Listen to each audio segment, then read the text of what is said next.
नमस्कार, माझे नाव अंजुम आहे. मी आज आपल्यासमोर लोकशाहीर अण्णाभाऊ साठे यांच्याविषयी बोलणार आहे.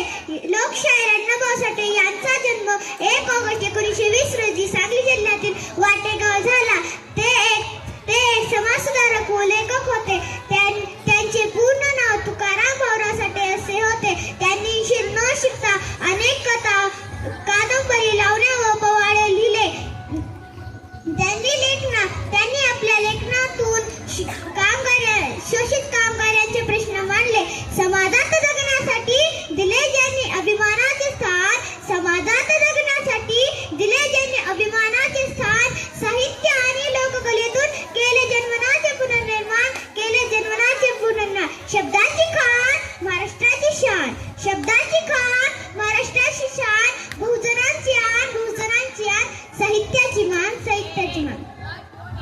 अण्णाभाऊंची लेखणी आहे साऱ्या जगात देखणी. अण्णाभाऊंची लेखणी